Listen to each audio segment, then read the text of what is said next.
Hardest part of today was when the man asked me what color casket that I wanted to put my 13-year-old son in. She say, "Fish your shirt, bet your gun showing." I say, "Fish your shorts, bet your butt showing." So I'm gonna keep it real cute and sweet for you. I know it's a lot of people attacking the women in our culture saying, listen, it's our fault that these young kids are like this. They're growing up in a home without the dad. They're growing up in a home without the dad. They don't want the dad there. They got these messed up ways. They doing this stuff in front of these kids, and these kids coming out confused, frustrated, and they are killing. Not to mention they trying to be a part of the streets, because when mom's working and it's a single family home, nobody's there to help her, then of course they're gonna be in the street. So they feel protected that way, and that's where they gravitate to, because they feel safe when they have a group of other people or like-minded people that are standing up with them for whatever. And that is true. But, I don't want to knock the women in our culture, because it's always a time to learn. It's always a time to experience, to redirect, and to do better. A lot of people, every 1 in 5 persons that we meet has a mental disability, according to statistics. Okay, so if every 1 in 5 persons that we meet has a mental instability, and we got 10 beautiful women sitting in a room together, that means 2 of them have a mental disability.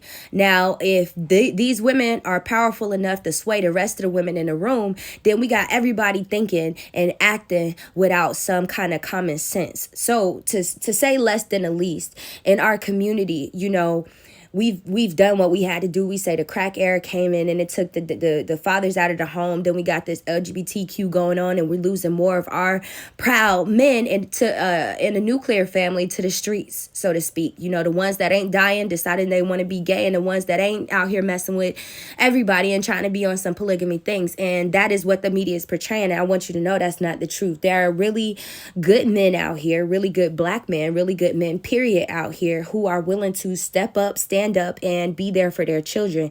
The issue is that as women, whether we headstrong or whether we feel like we make a good amount of money, whatever, it's something called being humble. So if you're saying that even for yourself you can't be humble, then that might be a mental disease. And instead of normalizing it and acting like everybody in the black community or every woman is like this or thinks like this and thinks every man should be outside of the home and they can do for themselves and they don't need a man, they don't need to grow a family, they're not worried about the progression of our human race, then that might be a mental instability. And you don't tax somebody who has a mental instability. You kind of want to help them and show them that is there and that it does happen. But the problem is that we got too many of us who are married, too many of us who do have families, and we're raising our families the right way, and we're letting this go down, and we're not standing up for our nuclear family because we are only concerned with us. The truth is once you get a certain amount of money, once you're doing so good in your life, you really don't have time to be worried about everybody else, because you realize that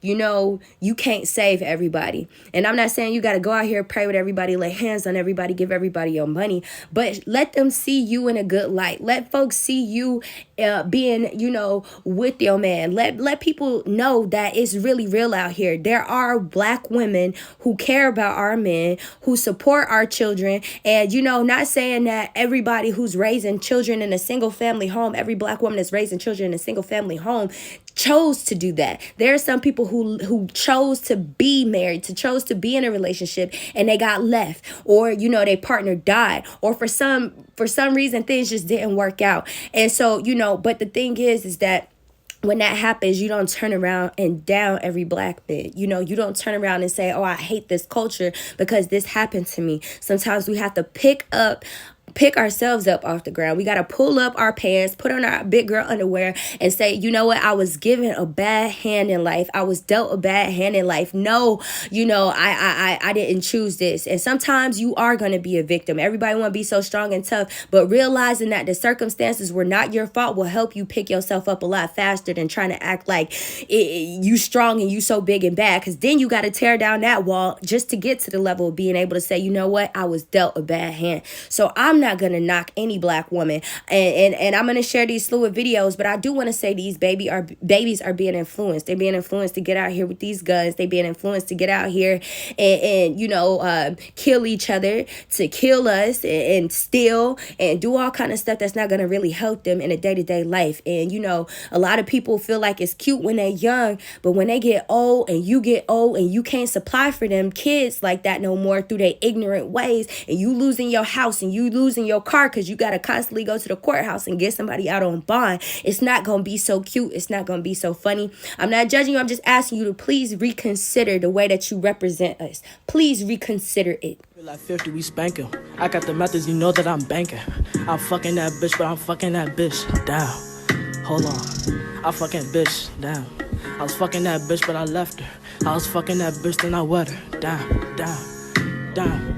I got that stick, and you know that we clicking. Down, down. Call on my shooters, you know that we hitting. Your shooter's queer, you know that you missing. Frankly, he has some serious concerns about what's going on inside Harding Senior High School right now and the safety of his daughter there. The district and St. Paul police confirm several gun-related incidents inside the building over the last few months, including a frightening episode just this week. I ain't playing with him.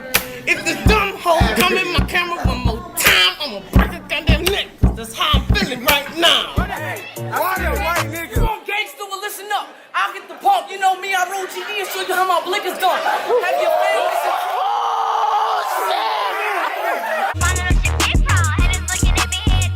Let me bump something real quick. Bitch, I'm a bird, we stay together like a flock. I was in school, had to work on my sock. Glock 19 with a mop like a mop. I'm fucking your bitch and she give me the bop. Damn. It was a little song.